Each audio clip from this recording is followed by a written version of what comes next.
Hello, everyone, and welcome back to the Well Nerds Podcast. This is episode number 73. My name is Slater, and I'm here with Eric, Caitlin, and Adam. Hey, everyone. What's up? Hello. Hi.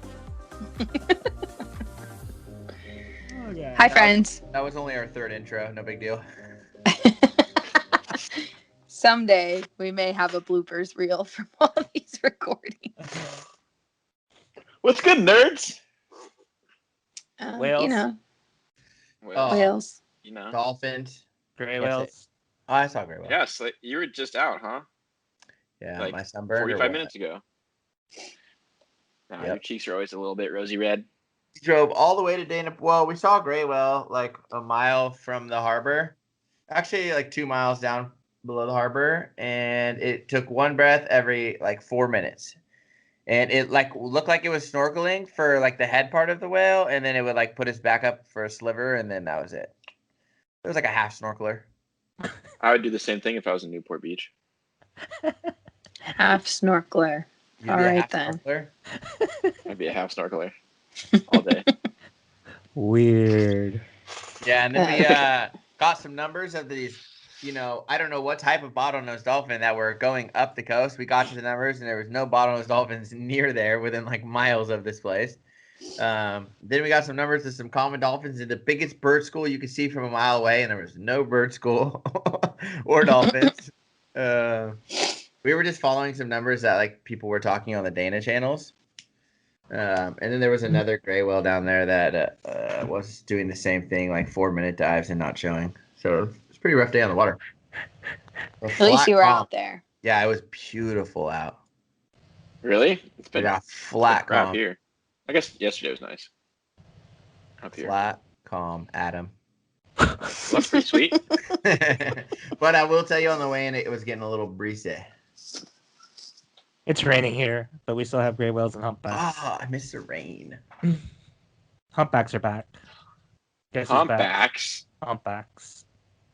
Humpbacks. Back. For now, Humpback. and then they'll all disappear in June. June, I'll come back. Shut your mouth when I was telling Kristen or Erica that on the boat today. I was like, oh, they come back, and then right around June, they're just gone. And I was like, and then I was telling them that Caitlin and everybody, you guys have told me, like, the reason you guys all think that is because what they do is it's all the humpbacks that are just kind of getting back up the coast, and they, like, stop off in Monterey and have some, anchovies, Snacks. and then they keep going further up or whatever they do.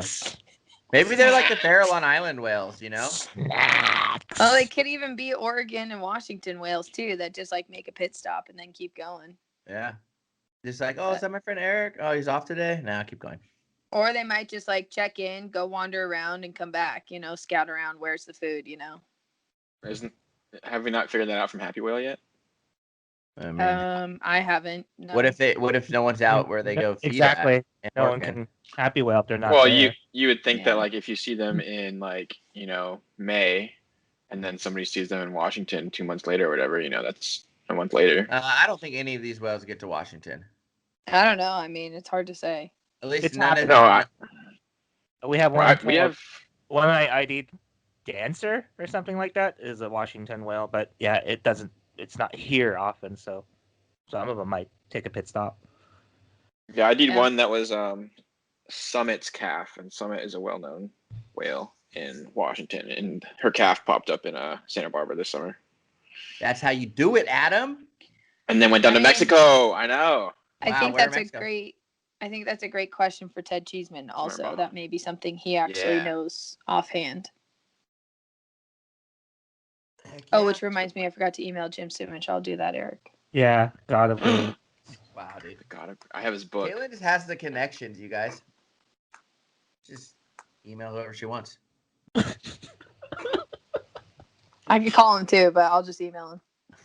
No big deal. I just hit him on the beeper. You know what I mean? Whatever. Whatever's Oh clever. yeah, the beeper. Just Put page him. 911. Put 911 after it. Eric, you probably had a beeper, huh? Shut Nah. up, dude. Yes. Shut up, dude. I gotta switch chairs. This one's creaky. Yeah, I had a beeper, and yeah, I had a few of them, and I had yeah, we gotta find payphones to call them back, and if mommy or daddy put 911 after it, that usually means you gotta call back right away or go home right away. Or you're grounded. Yeah, Street lights are on. Yeah, street lights are on. That way, velociraptors wouldn't get you. Who else has seen an animal? Whales. I saw whales. We can't even ask Eric that Whales. question anymore because he's just gonna be like, yeah, well, I was looking at a shrew on the edge of this leaf, and it's like I he's did. gonna end Oh, up you on saw his the own shrew? podcast about land Yes, mammals. Yeah. pretty soon. A Monterey ornate shrew, which is really Yeah. Wait, how come it was on your hand? Huh? How come it was in your hand? Because I pulled it out of a pitfall trap. It was a research area in Fort Ord. Yeah. That's so funny. Yeah. You did what, Eric? It's a pitfall trap, dude. They drew a little pit and it fell in there. Yeah, exactly. It's a little pit, and the animals fall in it, and you have to go check it every few days to pull them out. Yeah. Wow. Yeah. So are you saying you messed up their survey because you took a shrew out of there? No, I actually was with them. Yeah. Oh. Oh, you were helping people? Yeah, Bureau of Land Management. Ah, you're a shrew person. helper. Pull the shrew out. Want to see a picture of it? Yeah. And then there was found worms, salamanders, and all the good stuff. Yeah. And that's it. And I ghosts. noticed. Oh my I noticed Doug goodness. Croft has been out there taking some photos of lizards and stuff now. Yeah. So we got Doug into Salamanders. salamanders and newts now. So we took him on a hike a few days ago, and he's been going back that area. It's pretty cool. Are salamanders considered lizards or no? They're amphibians because they live Amphibians. It's true. in water. Wow, Adam got They mad. don't have an amniotic. They don't have an amniotic egg. He called you a Wow. dinkus. Okay. Wow, dude. I think we kick Adam off. I was thinking 73 is a little pushing it for how many episodes he's been on. Adam, we want to hear about your cool wildlife things. Yeah. You guys go on I've an had some good airplane. ones. Maybe we don't, Adam. Oh yeah, I've the had airplane.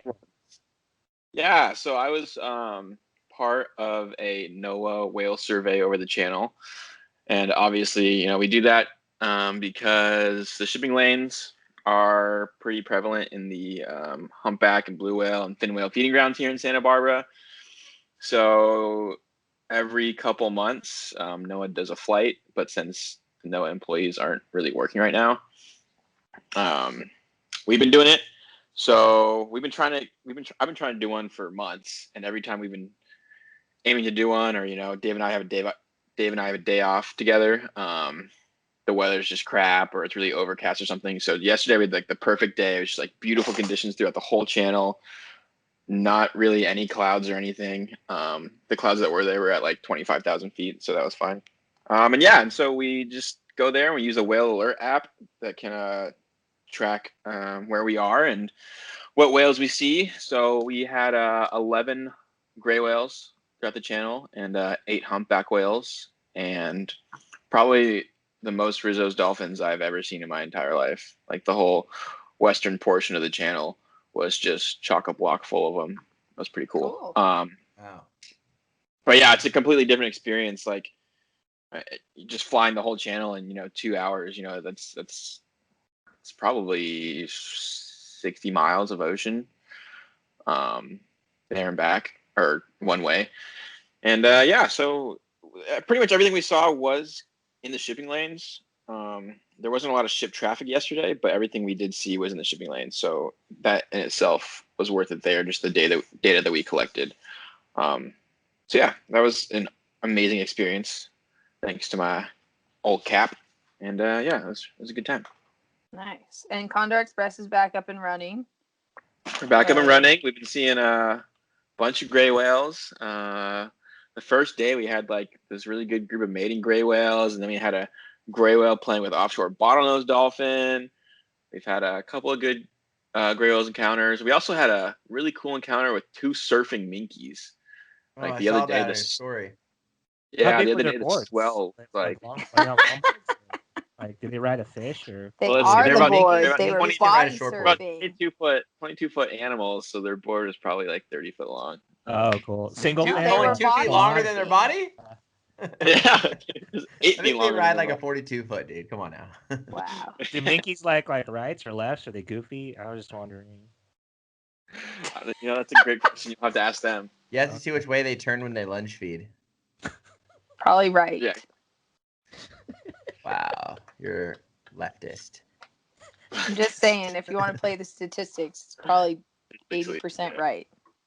Speaking of the shipping lanes, Adam, so I guess so. In front of Long Beach, like from Long Beach all the way, obviously the ports are right there, right? LA port and Long Beach port, and from there all the way to Newport Beach, literally like in front of Newport Beach, there's been like I'm gonna say 25, but I realistically think there's like 40 container ships out there that are all been parked. Yeah. Parked. Well, there was a few, I guess, on the very end, and someone was telling Kristen about it.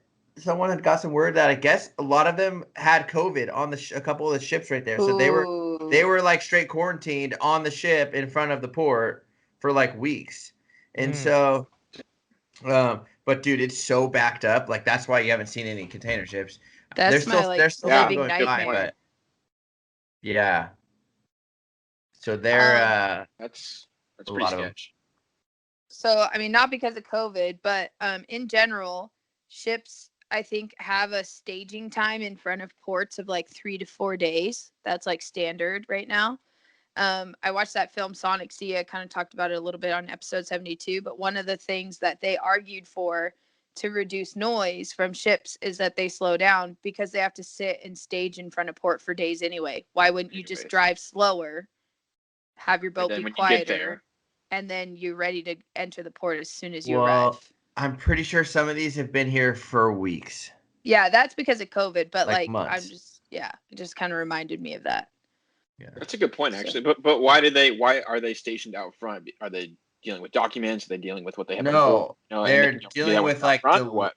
No, I think they're dealing with delay in the like port of taking like I don't know though because they haven't stopped working down there. I know a lot of people that work in the port, and it's not like I feel like they're probably busier than ever. So the only other time you see them all parked out like that is like when there is like a strike or something like that, or like, maybe they're saying they don't want to work and deliver goods when half the world isn't working, you know, or 3/4 of the world, whatever it is. Or maybe their conditions aren't safe to work in. You know, if you have a COVID outbreak on a ship, that's like my nightmare, is to have like an illness breakout on a ship that you're stuck on.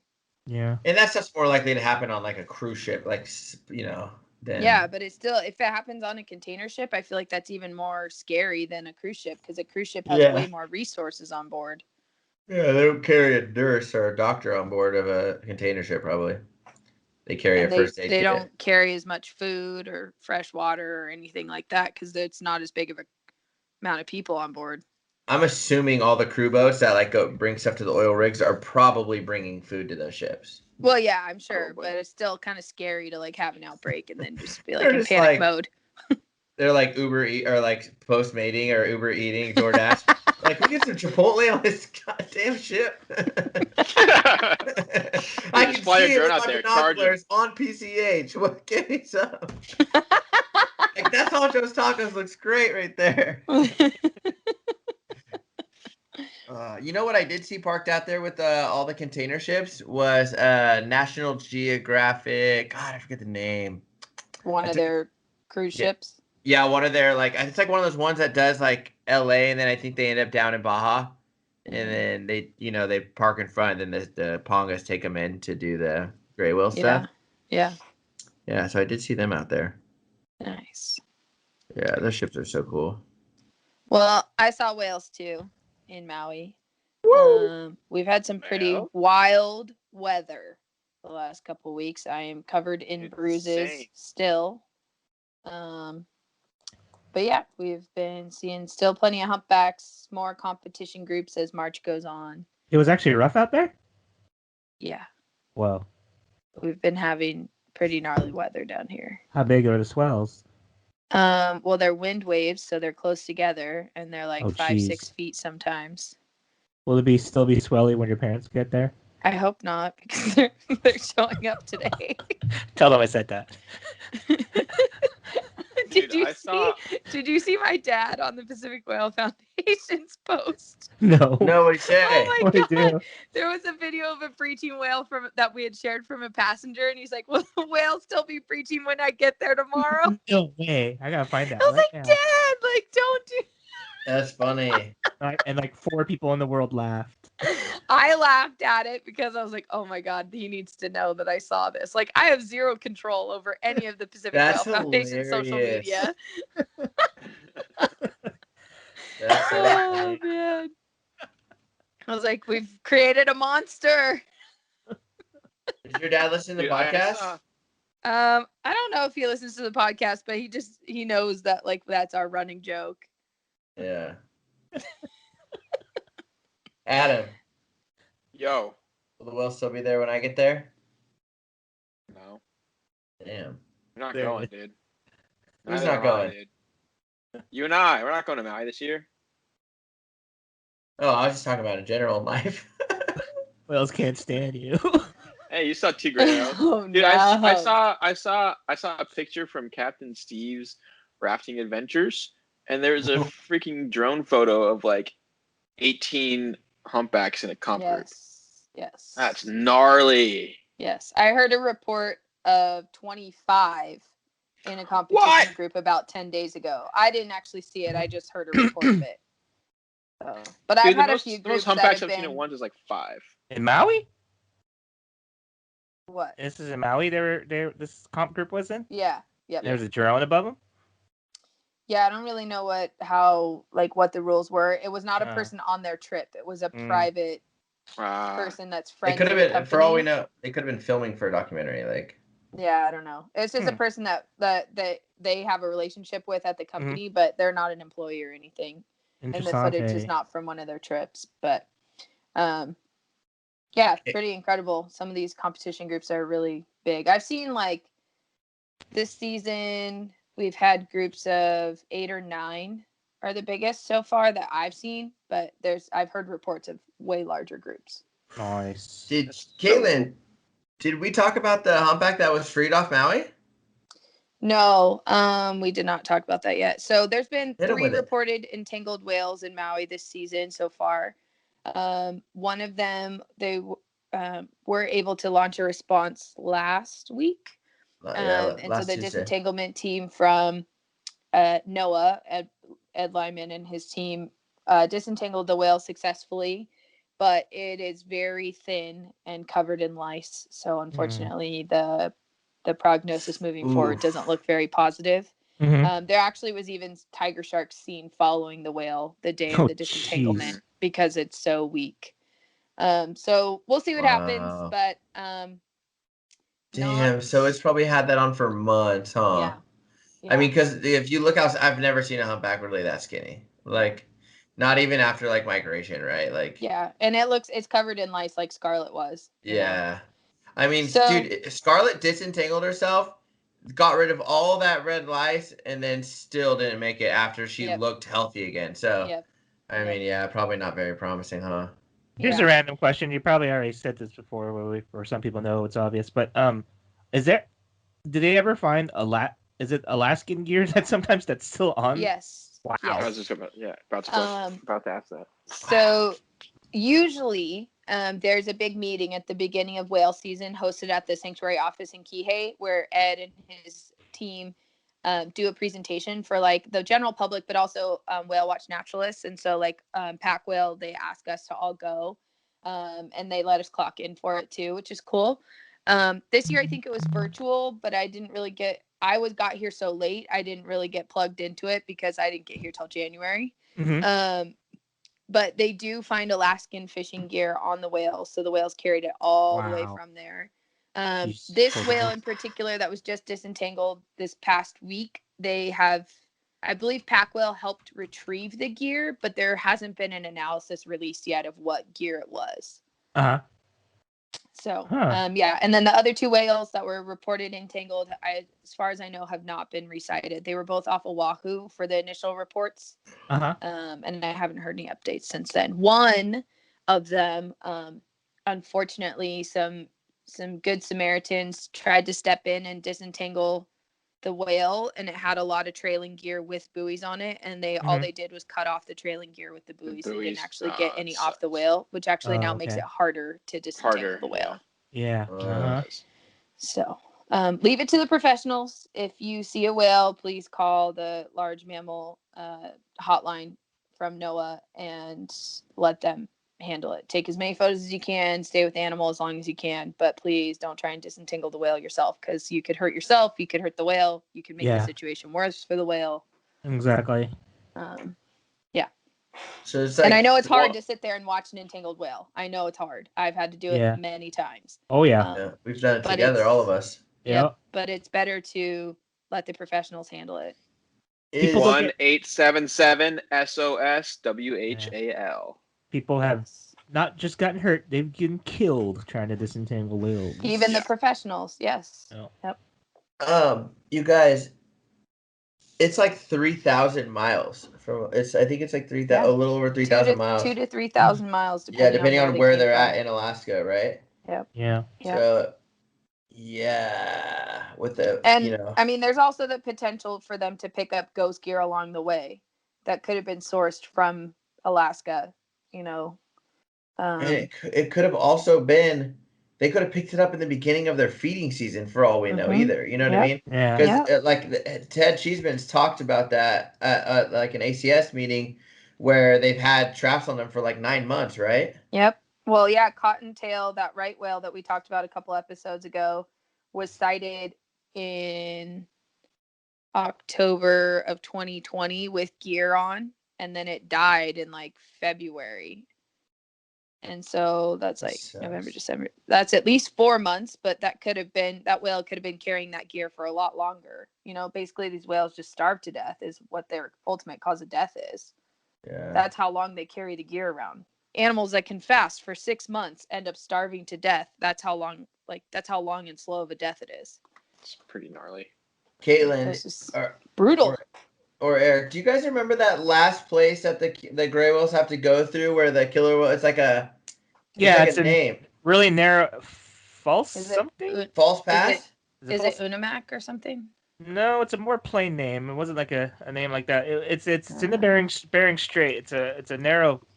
It's like a funnel. Is it Bering Strait like Aleutian Islands or no? The Aleutians are further off. Further off. That's more towards. Yeah, Russia. but it's a narrow pass through one of there that for some reason they always go through, and the orca are just like, it's like a conveyor belt of whales coming through for them to gobble on. You should ask Kristen Slater. I thought it was Unimak Pass. Oh yeah, it is. It's Unimak Island, huh? They go through that little area right there. Is it Unimak? Nunavak Island, and they get through to the Bering Sea through Unimak Pass. It's so weird because they literally could just go around that island, right? Well, it's like this. It's like the same thing here in Monterey Bay. Like you could stick to the coast, but instead some cheat across the center of the bay, and that's where the orcas wait. Yeah. It's crazy, huh? That might be it. Yeah, I forgot the name, but yeah. Dude, we should go there. Let's go there. Oh no, I don't think anything's going through that little thing. They gotta go around that. If you look at the satellite photo of it. Yeah, I know. Don't you want to go there? I'm pretty sure they go. It's like Adam. I'm pretty sure it's like through ice. There's like a place through ice that they go through. Dude. Or it's like super snowy or whatever. Dude, road trip? You can't get there, bro. You have to take a boat. Okay. Okay. It is that far out. I thought it was a little bit closer towards. It is Aleutian. Okay. Yeah, so I thought it's like Aleutian Islands and there's Fox Islands. Mm-hmm. You think there's any foxes on the Fox Islands? Probably not. There's never animals where they. It's like killer whale. It's like Orca Island, but then there really is killer whales around there, though, huh? Yeah, there is. But it has nothing to do with killer whales, right, Adam? That's how I found those orca in Oregon. It was like Whalehead Rock. I was like, oh, that's a neat name. I'll just stop here and take a rest. The next thing you know, I look 2 miles offshore. There's like orca passing by. I was like, that's nice. And That's nice. And in Fixer, what is it? The Whalers Cafe or the Whale Cafe? You know what I'm talking Davenport? About? Yeah, No. No, the Whale City Cafe is in Davenport, Lucia? but the Whalers Cafe down by Lucia. Yeah, Yeah, I've seen Margo and I used to stop there and have lunch sometimes and watch whales. I sit on that little rock, especially when the road was closed. I sit there on that rock wall and just look for whales. Yeah. All right. Yeah, because you could come around the other side and get to the cafe. Yeah. All right. Host updates. Slater has one. What? You have an all-day trip. Oh, yes. April 22nd on Earth Day. Woo!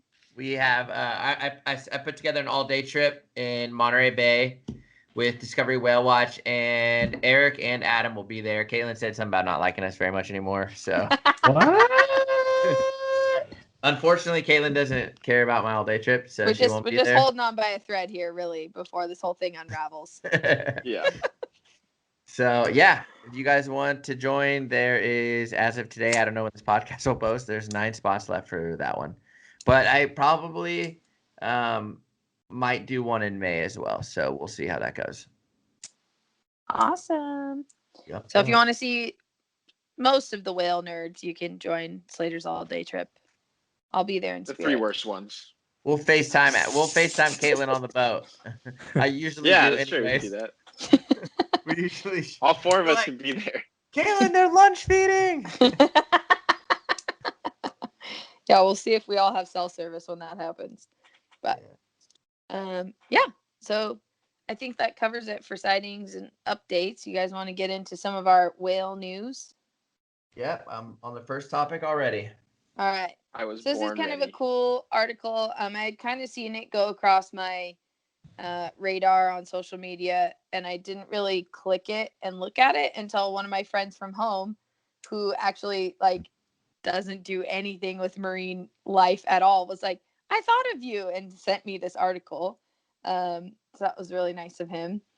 And it's about sperm whales and looking at ship logs from whaling records and noticing that there was all of a sudden this rapid decline in successful captures of sperm whales. And Hal Whitehead at Dalhousie University in Canada actually did some further analysis on this. And it seems like the sperm whales came up with a better evasion tactic to avoid being harpooned by whalers. And somehow there was this huge exchange of information amongst sperm whales across like an entire ocean basin. So like all of a sudden, all the sperm whales knew how to evade harpoons, and it was like at such a That's short time scale nutty. that they had to have communicated it to each other. Not like, oh, the smart ones had more babies and those babies survived. It was no, like adults were evading across a huge like space of the ocean. Did the conversations go like this? Click, click, click, click, click, I'm click, sure. click, I'm like sure. that? I'm sure all of a No, sudden they it's figured it out. 3 it and then clicked, 1 and you know then what I 3 mean? and then 1. Too long, too short. Yeah, too. I'm first. So the like behavioral analysis that they kind of talk about is like if you looked at sperm whales evading a predator like killer whales, the sperm whales form like a defensive circle with their heads in the middle and their tails outward. And that technique actually just made it easier for the whalers because it's like they all rounded themselves up for them, you know, and there's and just they like just sit there. bang, bang, bang, bang.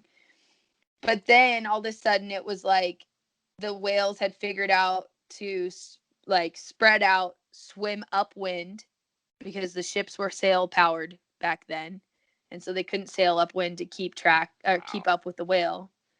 So I thought it was really, really interesting. People also think that gray whales kind of developed the same thing. That's why Scammons had to come up with they think his crews came up with the tactic of taking the calves and tying them to the boats because the gray whales eventually caught on and just saw a boat and just said, all right, I'm out of here. And then eventually they're like, what can we do to get them closer? And they, so I think all whales will eventually catch on. Yeah, so then the point that Hal brings up later is, you know, you see how these animals are able to come up with these incredible strategies and communicate them to each other. But then now you're looking at technology just like outpacing the whales again. So like in the 20th century, whaling fleets had steamships and exploding harpoons. And so the swimming upwind and spreading out strategy wasn't as effective anymore. There was just like no match for human technology. Yep. But then you bring it up to modern day and you look at threats like long lines. You know, that's a pretty tricky piece of equipment for an animal to evade, especially because sperm whales are known to depredate on long lines. They steal fish off the hooks. And then also, you know, we're making a lot of noise in the ocean. There's no escaping that. You live in the ocean, you're stuck with it. We are changing how food's distributed. And so that just gets really tricky for the whales too, to continue to find food as we push it around more and more and more.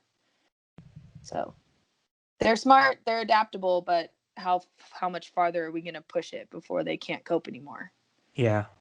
It's pretty. There's just really impressive animals. Mm-hmm. No matter which way you look at it, like. Mm-hmm. I don't know. You can really look at the human's impact, right? Like these animals have been evolving for millions of years and are perfectly adapted to their environment, and then within 200 years, 100 years, you change it like that, and it's seems near impossible to adapt, but in some cases they definitely are. Mm-hmm. Yep. So I thought that was interesting. The animals are very resilient. But That's I don't really think cool. we need to continue to test their resiliency. Yeah, exactly. I think they've proven that they can go through a lot. All right, so I have some more. Interesting. I like that. Yeah, some more like sort of happy news. There are 2 more right whale calves this season. Number 16 was reported on March 5th to a mom named Gisa, and they were seen off of the St. John's River entrance, which I think it's in Florida. I don't actually know for sure. And she had been seen earlier in the winter without a calf. And so it's kind of an interesting timeline to try and narrow down when she actually gave birth. And this is her 3rd calf. She's 21 years old. And her last calf was actually 10 years ago in 2011 that's been documented. That's a big gap between babies. Yeah, that is a big gap. Either they missed a documentation or she went through some sort of stressful situation where she didn't want to get pregnant again. I've mentioned this on the podcast before, I'm sure, but they actually now have an equivalency for large whales that an entanglement on a female is just as stressful as the 2-year process of a pregnancy, from pregnancy to the end of lactation. So if you have a female in her reproductive years get entangled, you may take her off the reproductive market for 2 years post disentanglement, because it's just as stressful for her body as if she went through a full cycle of a pregnancy and lactation. Mm-hmm. So that like delays your calving interval even further, so. Mm-hmm. And then right whale calf number 17 was identified last week by Clearwater Aquarium. The mom doesn't have a name. Her catalog number is 3593, and she has only been seen 8 times since 2005, and they didn't even know if she was male or female until just now. They saw her with a calf, and so they're like, well, she's definitely a female. And her age is unknown. So she first showed up in 2005. She was not a calf. So even though there's only like 360 something North Atlantic right whales, there's still some whales in this population that are not seen very often. Mm-hmm. And were not seen from birth, which is pretty amazing. It's so amazing. It's like Slater, you can see his face, his mind is blown. Dude, it's just like, what do you mean? There's whales that are just like, it's like we're out there every day. What do you mean? Someone hasn't seen it. During the pandemic, Dave and I took the boat out, like during like peak quarantine, we took the boat out just for maintenance, to do a maintenance run on it. And we found a couple humpback whales, and I got an ID shot on one of them. And Elisa messaged me because I posted it on Facebook, and she was like, she said one of her first slideshows, I guess, for humpback whales in California used that whale. And then she said that it hasn't been seen or reported, or nobody's seen it for 11 years until I saw it. And that's why Elisa is amazing with that stuff. She would see something like that and be like, oh yeah, on June 3rd, 1983, that was the first humpback that actually had tubercles, and it had 1 hair follicle. And that was the first ever hair follicle. You're like, what? What? Can you believe that? Like a humpback whale not being seen in 11 years? Like where does it go? Dude, wherever. I think there was one reported between Alaska and Hawaii or something, or maybe just 2 sightings in Alaska, and it was like 27 years apart or something. Yeah, there's some that are pretty far apart. Even over here in Monterey, we've had some surprises. So So pretty incredible. It's a big ocean. That one Yes. longest time between sightings is amazing. On Happy Whale, 1979 and 2020. Yeah. Like, That's nuts. what? And that doesn't necessarily mean that no one's seen it, but there's not been a photo documentation of that animal. Yes. Yeah. So, And- but still, very impressive. And if that whale feeds off of, or I don't know, yeah, it's off of like Halifax. Or Mhm. no, yeah, it's north of Halifax. That one that had the long sightings between the two, right? Where's that one going? Where's it go south, right? Towards what? To the Caribbean for The breeding. Dominican Republic. Yep. Damn. And so aren't your humpbacks going there as well? Yep. Yeah, the ones I see in Massachusetts. Yeah. So is that technically a different population then? That's going all the way up there, or is the same population? They're just No, spreading all I the way up think the coast. they're just distinct breeding locations, but they're all part of that discrete population segment that breeds in the Dominican Republic. Wow. It's pretty cool. Love to see it. Did you guys see that there was 78 North Atlantic right whales spotted in the same area in one day? In Cape Cod Bay, they're back. It's pretty. 78? That's like Yeah. Caitlin's gonna be there a in third like of the a month. population. Woo! I'm so excited. We should go visit Caitlin, you guys. Yeah. Adam, I'm I know for it. Adam's down. Eric just looks for So badgers. you transportation workers, you go get your vaccine so that we can all safely start to travel around again. I since the Condor has a cafe on it, that's how I'm getting my vaccine. It's because I'm Well, we work We on all both. can, we Adam. all qualify now. There's agriculture and there's Yeah. Transportation Swag. workers are now revised and part of the essential workers in the early phase. So if Okay. you work on commercial passenger carrying vessels, you count. Okay. swag, So- dude. All right. Let's go to Baston then. let's go do it Yeah. together. Down. We'll have Slater stay here and look Keep at going. comments and we'll go look at- I'll book a trip. I'll book a flight right now. No flying, dude. We just drive there. Look So for me. Cool. I guess I should have maybe put that in the host updates because I hadn't officially said anything, but the boys let the cat out of the bag. Oops. I'm About going what? back to Massachusetts for the Aw, dude, we just ruined the surprise. The thing is It we was a all want surprise Caitlin up. to stay over here so she can hang out with us. That's why we didn't say it. That's why we ruined yeah, it. they're very hopeful that I'm not going to go all the way east. But, All right. I'm coming over to look at right whales then. Cape Ann Yay. Whale Watch. Our first trip of the season is planned for April 17th, and I will be there. So, yeah. Will the right whales still be there when I get there? Gosh, I hope so. I So hope wait, they're still there when I yep. get there. You We can want- even I see them wanna from see the 'em, beach too, right? right? Yeah. Okay. Oh my god, I've never seen a right whale. Do I cry in person or just save it for home? Crying person. Adam Just will- one Adam little will tear. probably scare the right whales back somewhere From the else. shore, he'll be screaming so loud the right whales just swim away. They're gonna become Pacific right whales after Adam. screams. Can we get a right whale and maybe like a basking shark on the same trip? Ooh, I would love that. You Also, guys a see say basking whale. sharks there? Gotta say, well, Did you see a basking shark there before, Caitlin? No, but they do see them. they're there. I think some of that What's- stuff happens in the springtime, like the say whales, the right whales, basking sharks. And last year we didn't start What's- till 4th of July weekend. So What is peak North Atlantic right whale season May, wasn't it? in Massachusetts? yeah, the last couple of years it's been like the first 2 weeks of May to see them from shore, but like it's now Dude, mid-March $300 and they bucks. saw 78 in one day. You know what I mean? So I'm going. $300. If I get Oh, yeah. 78 right whales, I'll have to cry 78 times. yeah, you, you have to, will. you have to look at them from like 4,000 yards away, right? 500, yeah.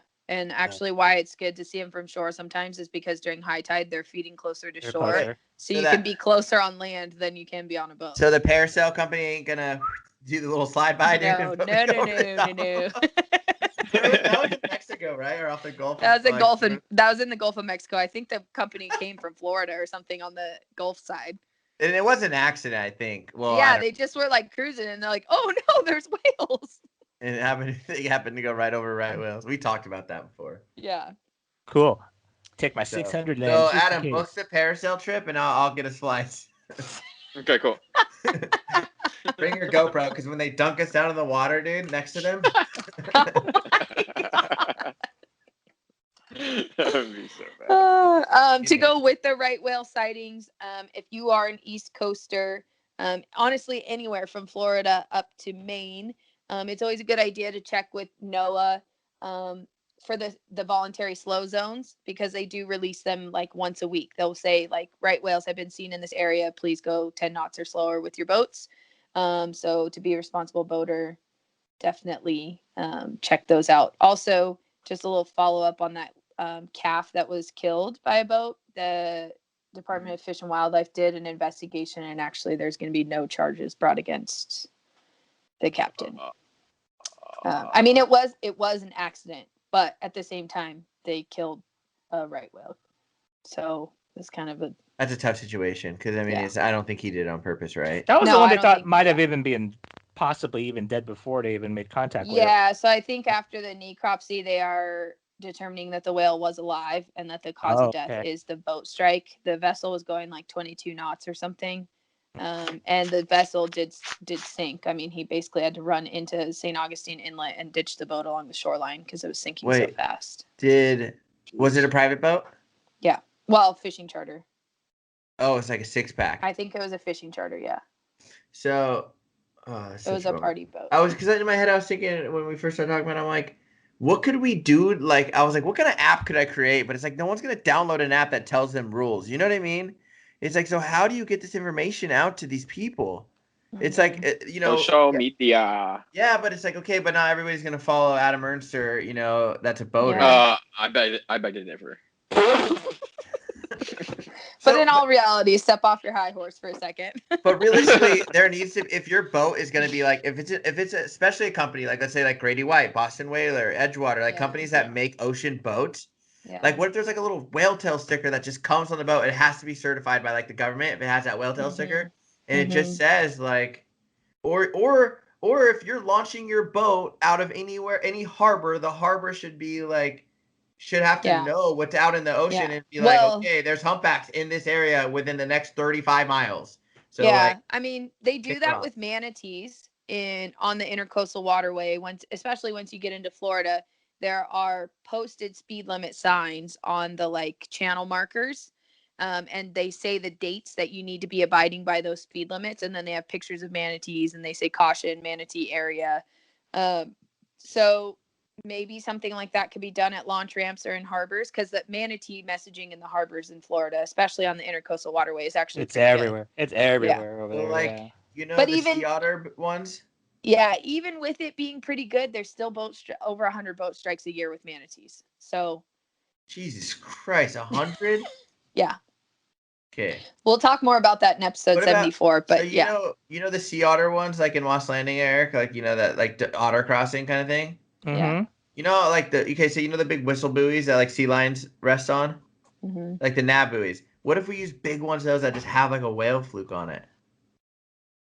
Like it marks all the areas. I don't know. Yeah. Who's gonna pay to put them there? I think it's a good idea to keep chewing on, though. Like, keep thinking about, like, is there launch ramp education? Is there some sort of some places already have it? And some places already have it, and it's just people just don't care, don't pay attention. Yeah. You guys, we do it. They do it. To pay for a whale fee or something. Every once in a while they'll shout it out on the on the Coast Guard 16. They put it on the radio. Yeah, they'll put it on 16 sometimes. Yeah, on Channel 16, when we were transiting offshore from Georgia to North Florida, it's one of those broadcast mariners that it's like they make the announcement just like the weather, and then they say shift to 22 Alpha, and you get the full message. Yeah. So they put out like the broadcast notice. Then if you shift to 22 Alpha, they'll be like this is North Atlantic right whale habitat. Sightings have been between these locations. Go 10 knots or slower. Report all right whale sightings to this. They should just do that on 16 regardless. Yeah, because when I was working out of the Long Beach boats, when I was working with the aquarium, we would hear it broadcasted every now and then straight out say, mariners, there are whales in the area, but all the other areas don't I've hear never heard it on 16. It must have been on like 22. It must have been on the Weather Channel. Well, they usually just say. I've never heard that. Wow. Yeah. On the East Coast, that when it comes to right whales, I've heard it in Massachusetts too, when they have social aggregations cited. And they announce it initially on 16 and then tell you to shift answer. Yeah. Because I mean, maybe because it's Newport Beach, and I've had more years on the water in Newport than anywhere else. Yeah. But like, it's like you would think during gray whale season. Maybe they do. It's just I've never heard it on 16. Yeah. Well, I hear it on a regular basis down there. The other question is, how many times have you tried to hail a private boater on 16 and they don't answer because they're not monitoring? Yeah, 16? Exactly. They'll monitor it. Some of these guys don't even have a radio. It's scary. Yep. You know who I've been hearing on the radio hailing people down is Dolphin Safari, I think, right? Captain Dave. Dave. I keep hearing him. He's like, green boat, like anything, trying to get a hold of him. He's like, keep the gray whale on your inside and stay back behind us, and follow what we're doing. Yeah. I've heard him so many times. Yeah. So yeah, I think it's a good question to keep working on. And it's definitely something for hopefully all our listeners are considering and maybe thinking on too. If you're interested in helping protect these animals, it's like, these are ideas that people are still trying to sort out what's the best way. There were a few people in Southern California who were pushing to make some signs, just kind of like we have the Marine Mammal Care Center signs, Rescue Center signs everywhere about the whales that put them on the ramp. But I don't know, something must have happened with funding. It didn't take off, Yeah. I mean, that's something that the whale vessel disturbance working group was talking about in Monterey too, could we make use of like fish counters that are already at boat ramps handing out information? Can we put, on the notice boards information? Is there a way to have a volunteer program of people to walk the docks for recreational boaters? Because they were identified as our biggest problem group with whale disturbance is recreational boaters, and it's just a lack of education is the main source. Yeah. What do you know? Like out here during salmon time, it's the scariest thing ever. Oh God, poor sea otters during salmon season. Weekend warriors, out here going as fast as they can, and they see. Well, they're trolling, literally. They see whales, and they're watching boats, and they just. But also the sea otters leaving the harbor, like they're just freaking plowing out of the harbor, and the sea otters like try to get out of the way, but they still get them. Yeah. They troll right through the lunch feeding. Adam, we have been on the boat in Moss Landing where there's dozens of humpbacks, and the salmon boats just troll right through the like school of anchovies. It's like, dude, humpbacks feeding here, bro. Yeah. Why are people so freaking dumb? I almost said it. I controlled myself. That was a cuss worder, dude. It's like on Guardians of the Galaxy when he said we're the freaking Guardians of the Galaxy, but he didn't use frickin'. He used freaking, You troll through my humpback, I'm gonna punch you. It's definitely something that I think about a lot about how do you get those messages out to people because it's important, especially when you like that boater in Florida. That's a great example. You don't want to hit a right whale because you don't want to kill a whale, but also like that's really dangerous. Screw up your boat, dude. That guy almost and your sank life. His boat with passengers on it. Yeah. And his life. Yeah. Dude, we need a good whale strike. Like what happened to like strikes back in the day? We got to do one of those. You want to do like a whale riot? Friday. Or a whale, like not a whale riot, a whale march. Save the whales. A whale nerds strike.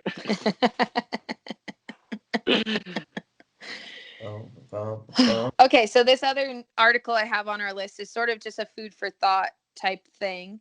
It's from the Pacific Wild organization, and it kind of just reminds me of the big fish or little fish, big deal conversations we had about anchovies in Monterey. But it's just some numbers about Pacific herring. So only 12% of Pacific herring is processed for human consumption. That's caught mostly off the coast of the U.S. and Canada.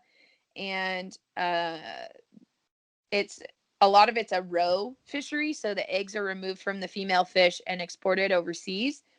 And the popularity of roe is actually declining on the market if you look at demand and the price. Is it really? And wow. Yeah. And then the other domestic source for human consumption is pickled herring and fish oil supplements. Fish yeah. Stuff. So 88% of herring is caught for non-human consumptions in the bait fishery and reduction fisheries. So things like fish meal, fish oil, some of it goes into farmed salmon, which then is also problematic in the ecosystem and continues to like echo this negative impact across the food chain. Mm-hmm. And so even though prices are decreasing, like there continues to be exports of herring overseas.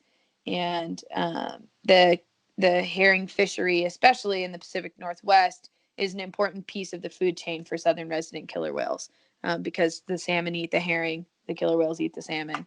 So it's more than just salmon, right? Like it's a multifaceted management approach. And yeah, it's just kind of an interesting thing. It's funny how people don't get it's multifaceted. Yes. I hate so much about our field. Yes. Kind of like when you guys make fun of me, like, "Oh, Eric's gonna go look for other whales," because he doesn't like he doesn't like whales anymore. It's like, that's fucking bullshit. I like everything, And whoa, Eric used a bad word. Well, that's true. If you don't like everything, you don't. It's so. I was literally telling Chris so that the other day. No, listen. I seem like not get it. Like literally, that freaking ant right next to me right now. If that's gone, everything collapses. And people don't realize that. That's true. I hate it when people like one animal. I only like. Yeah, I so agree with that. I was telling Kristen that on the boat the other day. I was like, there's a lot of people in the whale world, like the whale. What do we call it? Like field community or whatever. Community. And it's like they are like so into whales, yet they would like not care about anything that's going on as far as land animals. Like they're very into like just let's say killer whales, and that's it. And like they could care less about like all the problems going on with the other animals. Yeah. And we focus on whales, but it's like we still all would love to go see other animals, right? Yeah. Oh, for sure. I'll put up a humpback picture, and everyone will be like, "Ooh," but I put up a picture of a badger. It's like, you don't know what those things have dealt with. People pretty much they don't even know they exist here. Yep. Because habitat loss and everything. Yeah, just people will make fun of me. It's like, "Oh, you put up a picture of badger. Don't you only like whales?" It's like, dude, I like everything. If we don't, remember my bear photo? Everything's gonna collapse. That is amazing how Slater got hate on his bison photos and stuff, and that's like, they're like, dude, stick to whales, and it's like why? What? I wanted to go to Yellowstone my whole life. I finally go to Yellowstone, see bison that are freaking bigger than the car walking right next to us. You know what I mean? And bears and and it wasn't like we had to like walk up and see a bear. We drove around that whole entire park and finally saw a bear. You know what I mean? It's like it's like bees.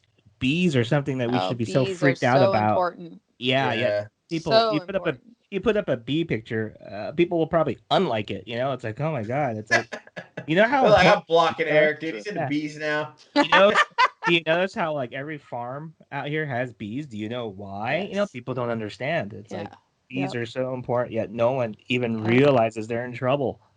Yep. There's actually a lot of good bee documentaries.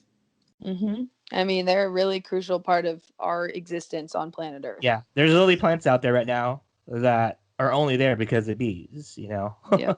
Monarch including butterflies. food that we eat. Yeah. Monarch butterflies. That's another thing. You know, Pacific Grove over here, monarch capital of the world.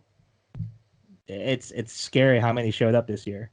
Yeah, and last year. Both the last couple seasons have been awful. Yeah, so I think my first year was pretty good, and it's been declining ever since. Yeah, things are the changing. monarchs over there. Yeah. You don't have to be like an old guy to talk about these stories. It's literally you can be 5 years old and see these changes right now. Yep. I always talk about like remember like when you were younger, driving down the road and you'd pull off somewhere and you look at like the hood of your car and there's just so many bugs and insects just like on it because you just ran them over or whatever. When you do that nowadays, there's not nearly as many insects, and insects are such an important part of our livelihood and our environment and everything that fact alone is super scary. Like I remember as a kid, like going on a road trip, you pull off and you're like, ew, like you couldn't even like sometimes see out your windshield, right? Because there's so many bugs you'd hit. But nowadays it's not like that. And pesticides are another thing. I think that's pretty scary. Depends on where you're at too, right? Like if you're in farmlands where there's probably tons of pesticides, like there's definitely gonna be less bugs there.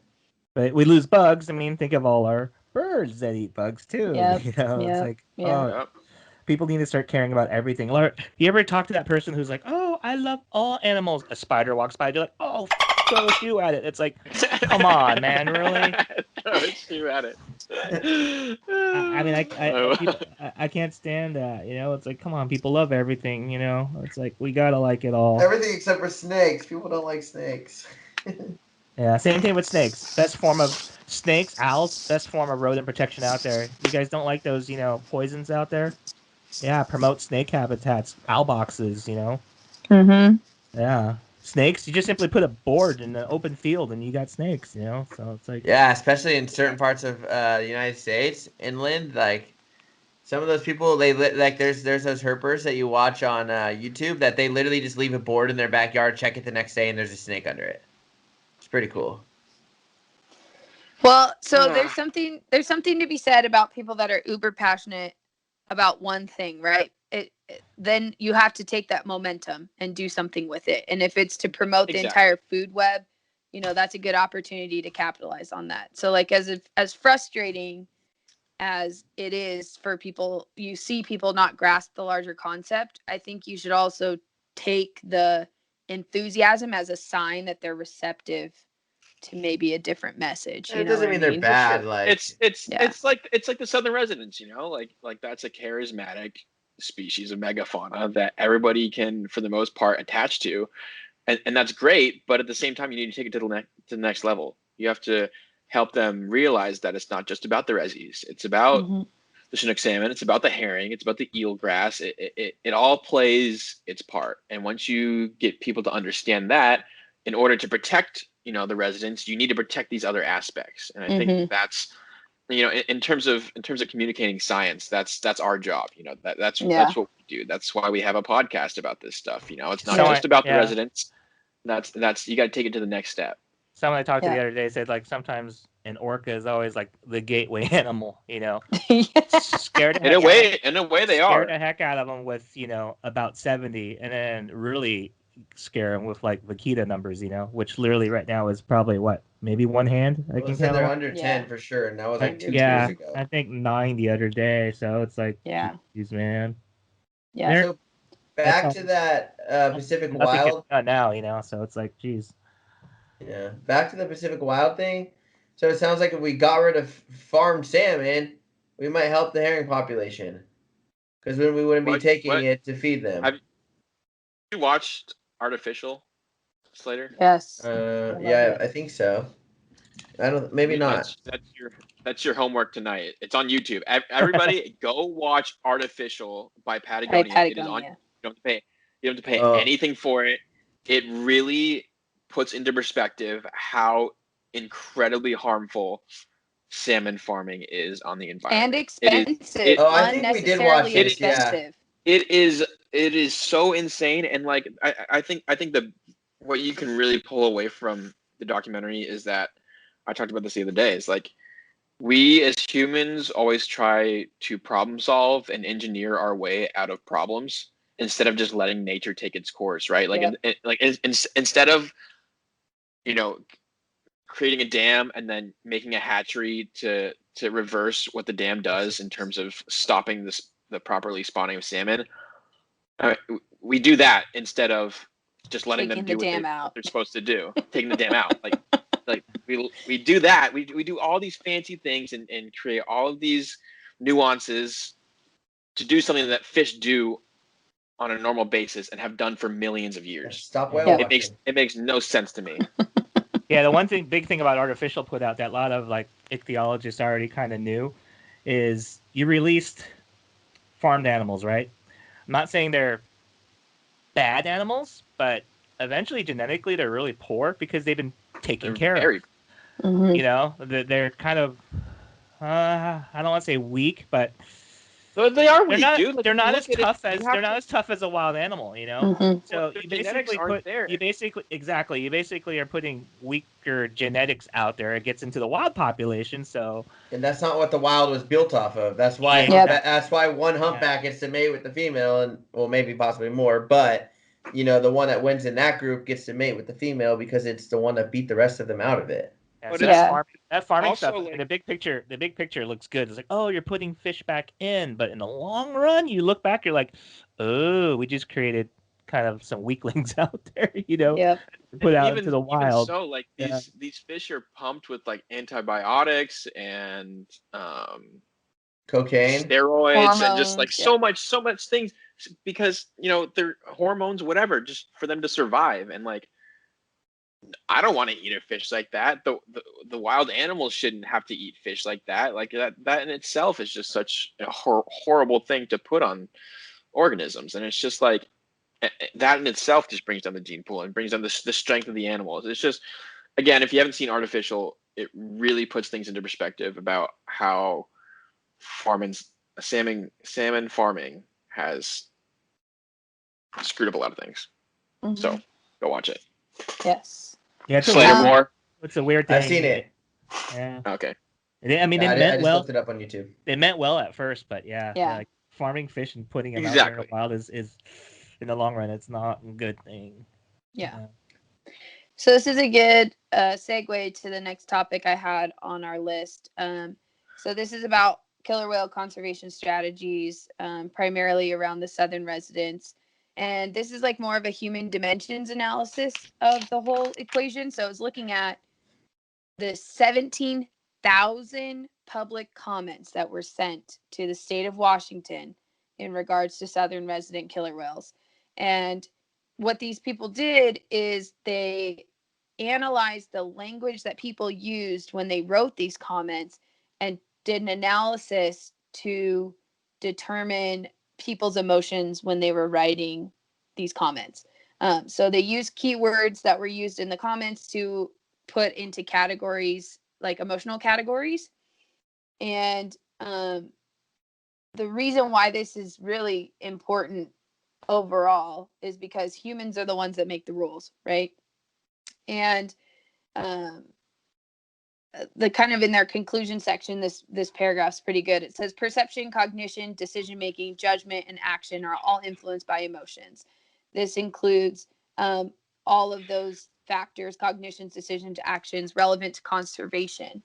And they found that respondents frequently held mixed emotions when it comes to this topic, but trust, anticipation, and fear were all major components of their feedback. So when you're a manager, when you're a decision maker on policy, you have to recognize that, right? Like you have to understand that when you're getting public comments and trying to get a sense of like what your constituents want you to do, like you have to recognize that people make decisions based on emotions, right? That's the biggest issue if you want to break it down with conservation. Like you can show people facts all day long, but the successful campaigns either way are based on your emotions.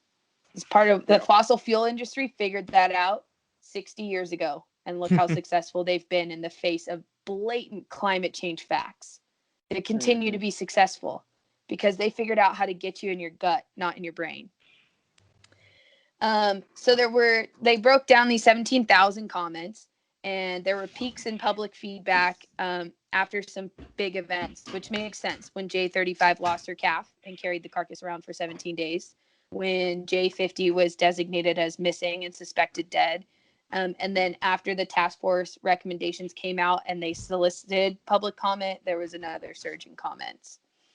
And so kind of their conclusion is emotions drive how we feel and how we behave, which can influence our conservation actions. Anger and sadness have the biggest influence on people's policy choices. If you pay attention to U.S. politics, after some sort of national emergency, a bunch of laws get passed all of a sudden because they capitalize on people's anger and fear. Yep. It also suggests that people are more receptive to protective orca strategies after surprising, or I put as shocking events like J35 or J50. They see this, emotional, evoking event like a mom losing her baby, and they're more receptive to a recommendation for more restrictive protections over the environment or over killer whales or whatever it may be. So you can use that to your advantage in any avenue. Could be that more people are receptive to whale watch regulations. Could be that more people are receptive to fishing regulations. Could be that more people are receptive to boat traffic in general or noise pollution regulations. So it's kind of like if you're going to push a conservation campaign or you're going to push a policy, this is a factor you should be including in your decision-making process is kind of what I got out of it. And Does then it the mention, other cool. Oh, sorry. Go ahead. I was Go going to say, ahead. does it mention what the 17,000 comments were about? Besides Southern residents? They only analyzed ones that had to do with Southern residents. Hmm. That's how I many wonder- comments came in about it. I wonder if it was about, because you know how big it was, like the breaching that dam things has been over the last couple of years, or 4 or 5 years now. Yeah, so Mhm. I think anything even like related, Period to like them. adjacent like that was included. Was this a It- paper or just an article that was It was- It's a paper. really in long. conservation. Is It's the Journal of Society for Conservation Biology. It's conservation science and practice. okay. Cause what's funny is this is almost like a sociological type of issue right here. How people Yes. there's certain campaigns out there.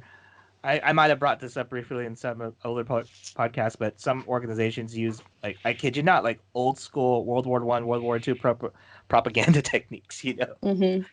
Well, and I think that And, social science has a lot larger role to play in Yeah. conservation than it's getting right now.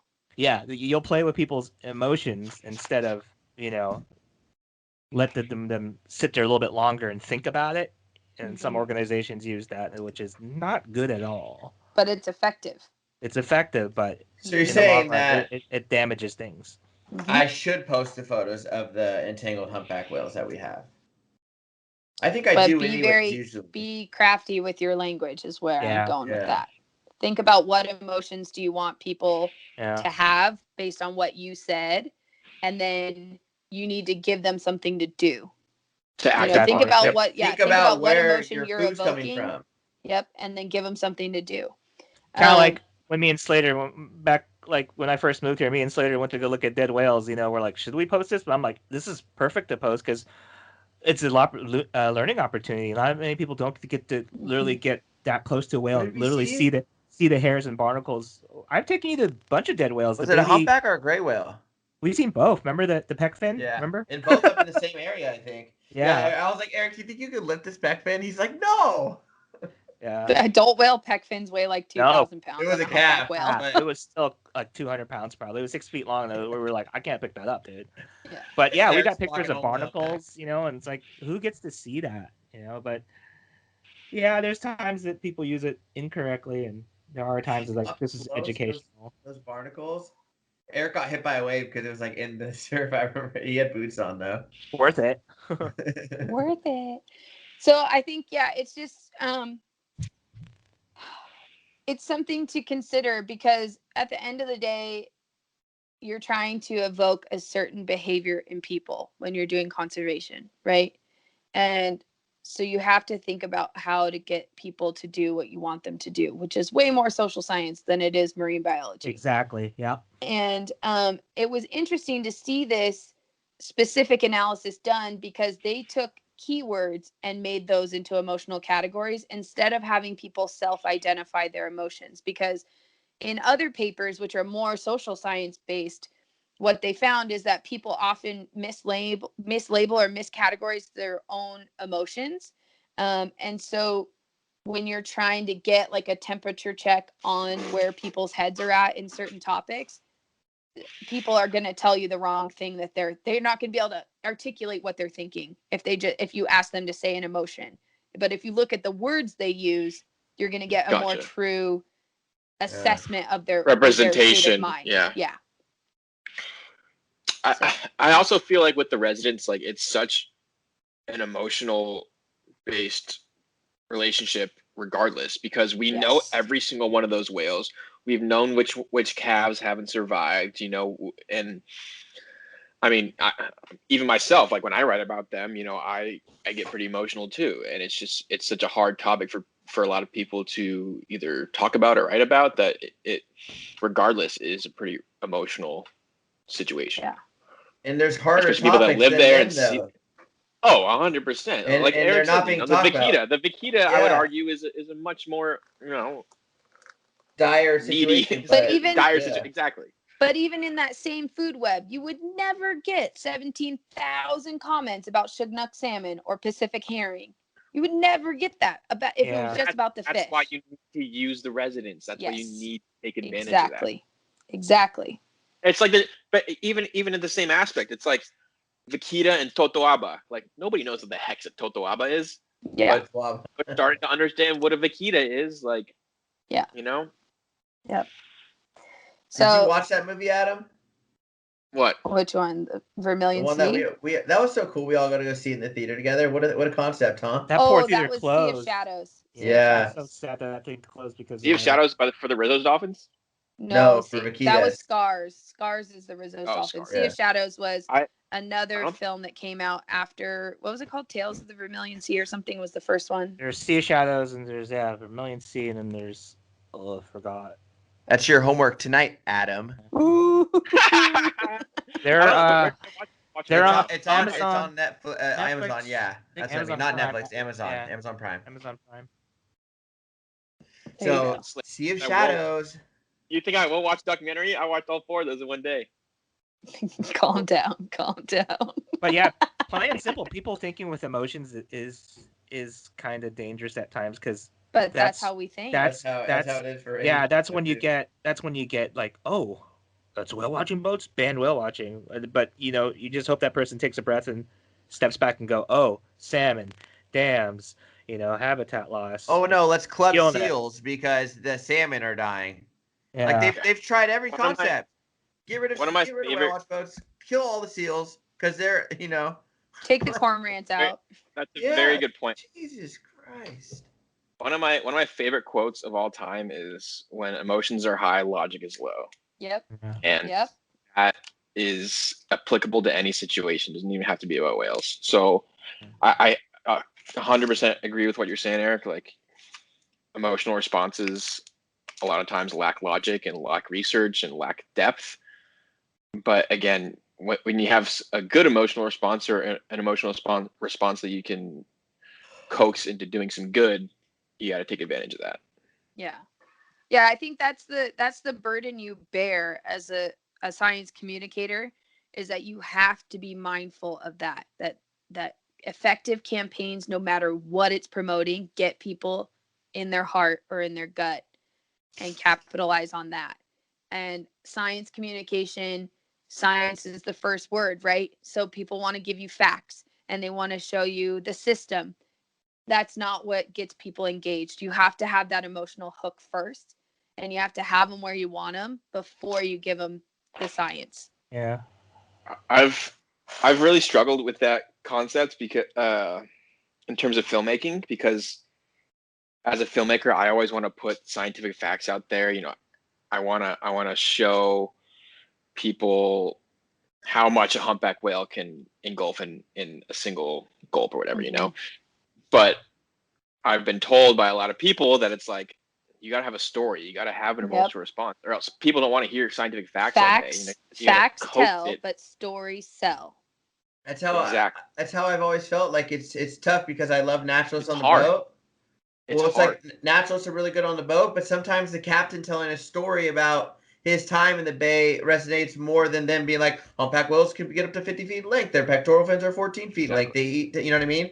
Some of that becomes too just hard fact, and they forget it by the end of the trip. Yep. Eric has told people that they were watching blue whales, and they're like, "Is this a humpback?" 2 seconds later. So sometimes, yeah, for sure, it just depends on how you say it, Yeah, I mean I think I have it written in my notebook here in Hawaii, because our trips are only 2 hours, so I really, really constantly reflect on what do I want people to know when they step off the boat, and why.